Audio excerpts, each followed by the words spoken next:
Countless things impact the course of a concert, and 1,000 different aspects influence what kind of feelings such a concert awakens. Let's have a closer look at them together in this episode. So, are you playing on a raised stage in a concert hall for 500 people?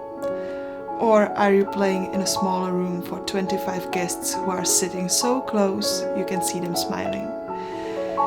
Is the concert taking place abroad, in a strange city where you don't know a single soul? Or are you playing for a familiar audience in the town where you used to study? Oh damn, you mutter to yourself. Everyone I know has come probably wondering how I improved since the last time they heard me.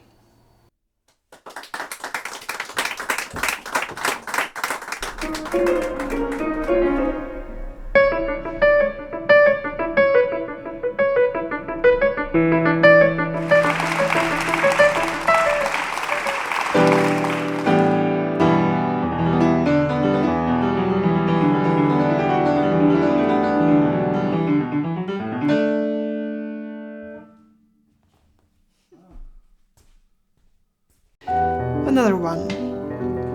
Imagine that you have been playing the 12th concert in a row with the same program. Or imagine that it might be the first time that someone else besides your deaf aunt hears you play this new repertoire.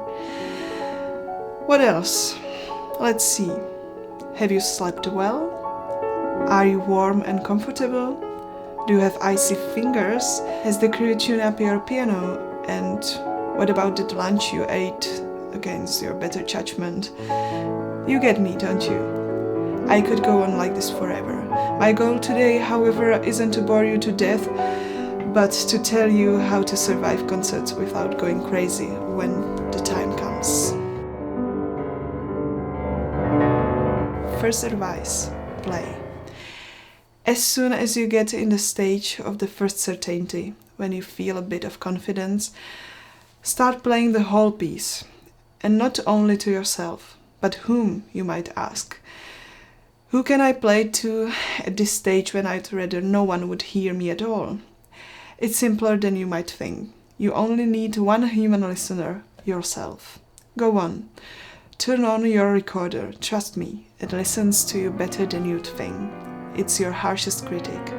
Alternatively, gather all the plans you find, place them in front of the piano, bow to them and do your best. I'm not joking, it's a proper recipe. No matter how unforgiving the recordings are or how sorry you feel for Flora, it will help you pinpoint what you need to work on.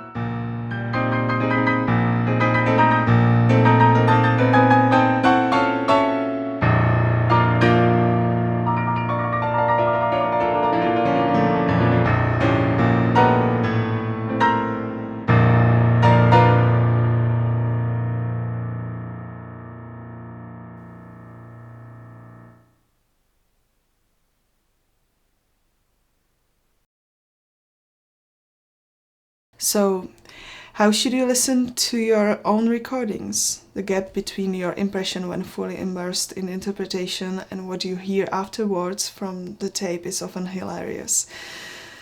What you need is to learn the steps that lead to honest self-reflection. Brew yourself a tea, sit back comfortably, and listen to your interpretation as if you were listening to another artist. Remember, it's not you. It's Tom or Jerry or Rebecca. What do you think about her approach? How is his dynamics? What about her agogics, pedalization? The best thing to do is to pick up a pencil and take notes, giving advice to that strange interpret you have just listened to and who most definitely wasn't you. There's no better way to create feedback.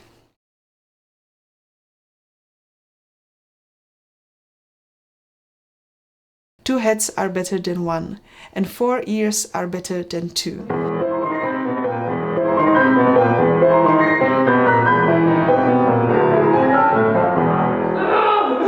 Practically any discussion will broaden your horizons. It doesn't matter whether you agree with their verdicts or not. In any case, you'll spend a non-negligible time thinking hard about the composition, and that in itself counts as a plus point. The more often you climb on stage, the sooner you'll find your balance, the holy center of your playing in which all the annoying aspects cancel each other out and leave you free to perform as best as you can. Yes, sometimes my hands are shaking. True, some people really like to open a bag of candies during the most delicate parts.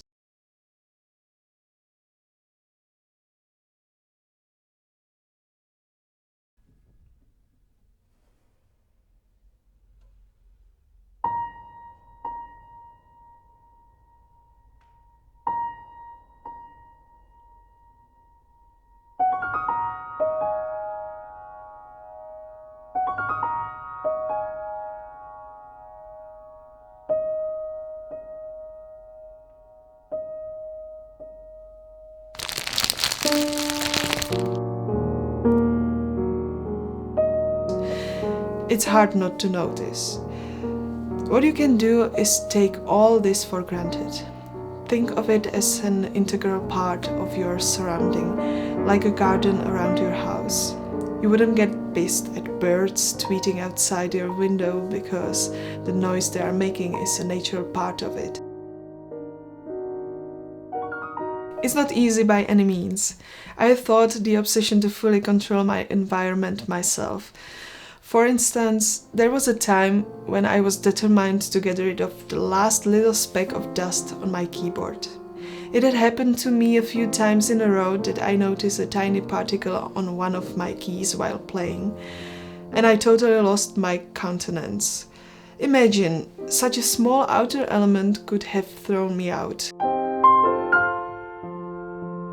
Naturally, because I'm as sly as a fox, I came up with a bulletproof solution.